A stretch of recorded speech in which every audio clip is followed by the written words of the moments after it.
For instance, you could say, I understand that you feel distressed or anxious over my own good health, but I want you to know that while it doesn't come easy at first, I wouldn't trade it for my old ways of doing things. And personally, because I value all of you, or whomever you're addressing, I think you would find it equally beneficial and satisfying. What drawbacks do you see in it? Or, I'm really interested to know why you don't seek to treat your own body like a temple, since I know you wouldn't want your patients to do unhealthy things to themselves. How do you feel about the fact that you also deserve to be in great shape and be healthy? Do you feel like you don't deserve this? Or, I know it must be tough to see me being concerned about what to eat and what not to eat, and exercise, but I believe that you too can join the skinny club. How do you feel about that? Or, I can tell that what I'm doing, even though it's healthy, somewhat bothers you. Why do you suppose that is? Surely, you're not against being healthy or living optimally. There is no need to settle for anything less, after all. Now, this kind of makes me wonder why I haven't been letting you know how I feel about what isn't good for you, especially since I care about you. All these statements will probably provoke some very interesting interactions.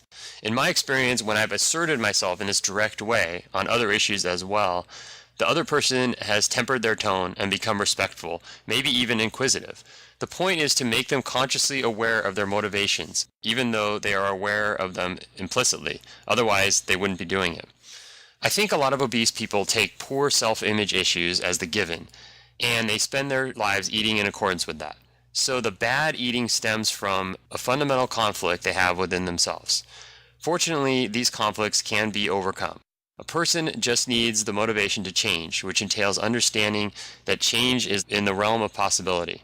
Knowledge is power, and it's probably the case that many of your coworkers don't grasp the role that carbohydrates and insulin play in their high body fat levels. They probably don't realize that by changing what they eat, they can achieve their perfect weight.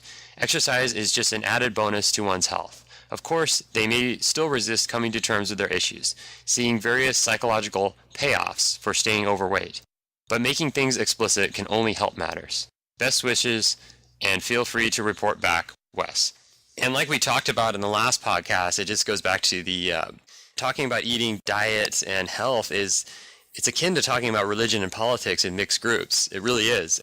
But the difference is, while with religion and politics you can avoid those topics by simply just not talking about them, with nutrition it comes up all the time, especially with coworkers and people that you're with a lot, because you're always going to have to eat.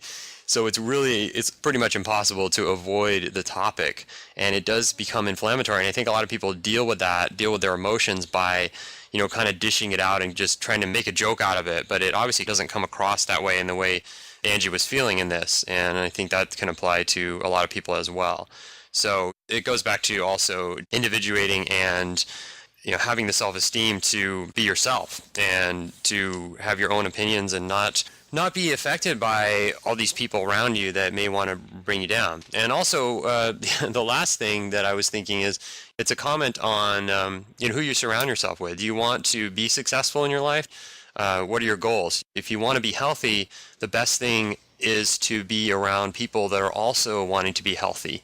And that will bring you up. I like to spend time in groups where people are interested in self-improvement, and that helps me a lot, because once I get around people that are kind of negative and don't really care that much about improving their lives or don't care about being healthy, things like that, then I start to kind of drift back to bad habits. So it really matters. And one of the things that I've read is that if you want to be wealthy, you surround yourself with people that make a lot more money than you. If you want to be poor, you surround yourself with people that are broke. So, it really rubs off. So if you have any comments yourself and you want to discuss something within the realm of nutrition, fitness, exercise, health, we'd love to hear your comments. So go ahead and check out the blog, healthymindfitbody.com, and just go to the blog and add a comment, or the podcast, add a comment below. We can't guarantee that we'll read it on the podcast, but we'll definitely get back to you with some good info.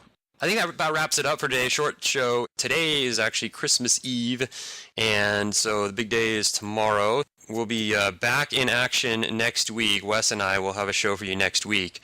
But if you liked this show, please go to iTunes and give us a rating and a comment. That would help a lot.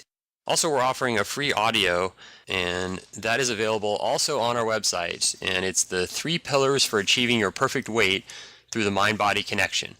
So you can download that for free on the site. Just give us your email and name, and you'll get that immediately. So I hope you're having a great holiday. Thanks for listening, and we'll talk to you next week.